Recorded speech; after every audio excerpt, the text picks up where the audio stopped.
Firefighters remain on high alert after battling through the night to contain dozens of blazes burning across northern New South Wales and southern Queensland. No emergency warnings are currently in place, but watch and act notices remain for 4 fires that threatened properties and lives near the border yesterday. Fires at Bees Nest near Armidale and Drake in northern New South Wales, as well as Applethorpe and Binna Burra in Queensland's south, continue to cause concern. Any residents still in those areas are being urged to enact their bushfire survival plan.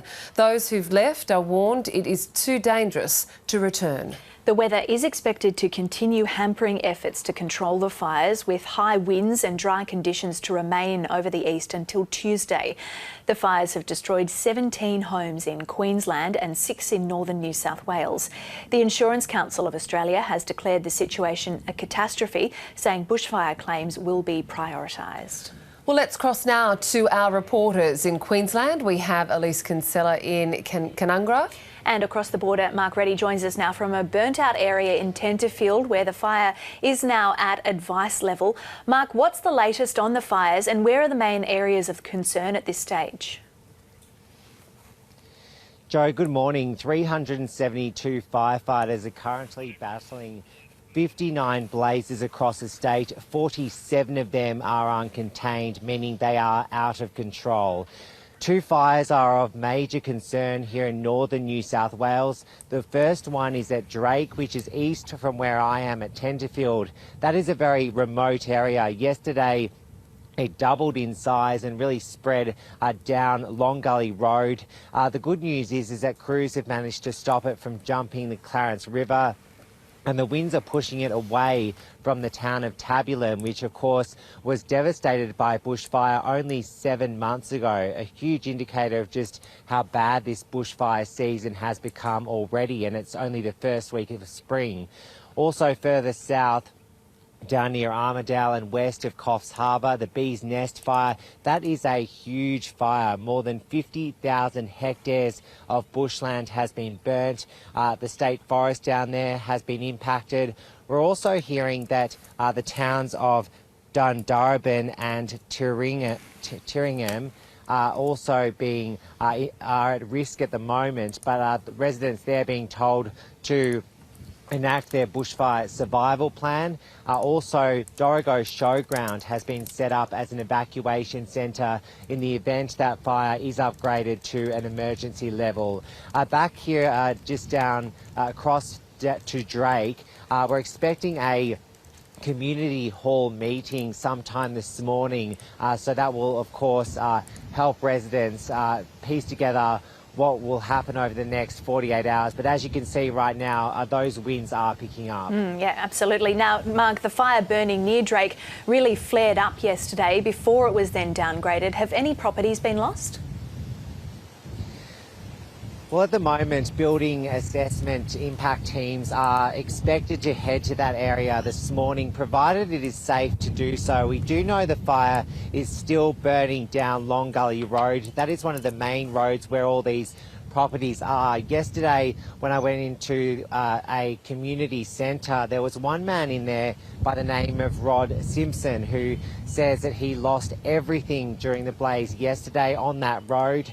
He said that at one stage he was surrounded by an orange tinge and he had to grab his 2 dogs and just leave in his car and get out of there. Unfortunately, he believes he lost some wildlife and some of his horses, but he also believes that he's lost his entire house. So let's take a listen to what he had to say.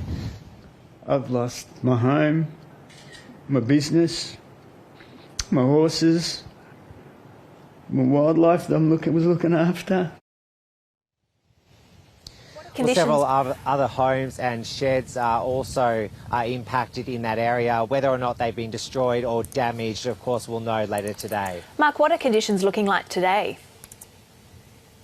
Well, you can probably see from where I am, the wind is certainly picking up. We're expecting 40 to 60 kilometres an hour.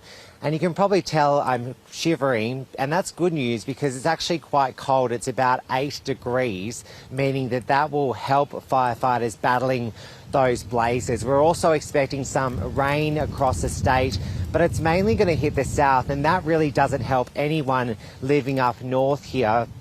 because this is where the drought has really impacted communities. You can probably see behind me here, all this farmland behind me is completely charred, and it's because of these dry conditions that really spurred the fire through Tenterfield just days ago. Remarkably, that fire has come within about 10 metres from a house down the road. It's remarkable. You can just see these black remains and then the lawn. So it just shows how close and how dangerous these conditions are. Firefighters have also had to resort to dry firefighting techniques because there simply isn't enough water, and those techniques aren't as effective as water bombing or using hoses. So, of course, it will be a very busy and long fire season for those firefighters. Right, Mark Reddy in Tenterfield, thank you.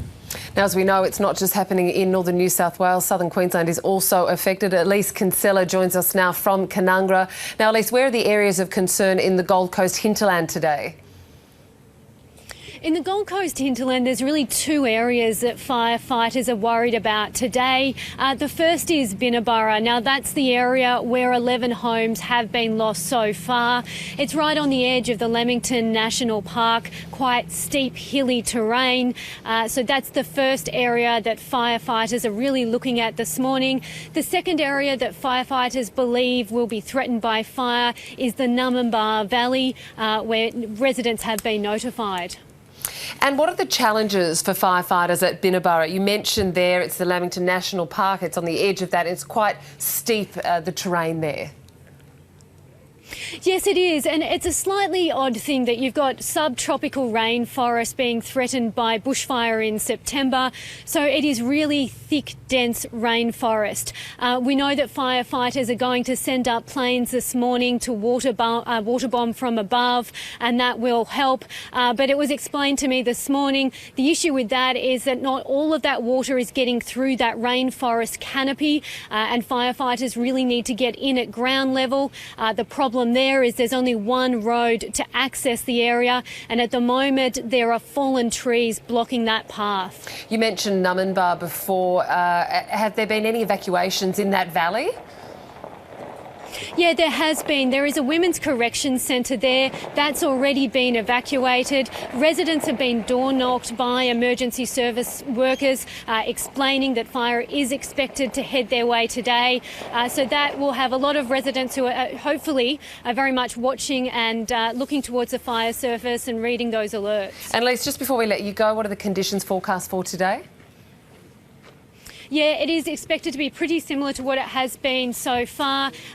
Fortunately, at the moment, the winds are not nearly as bad as they were yesterday. So gusts of up to 75 kilometres an hour yesterday. There really is just a light breeze. And a bit like what Mark said, it's pretty cool here this morning. Elise Kinsella from Canungra, many thanks. And Mark Reddy, who joined us earlier.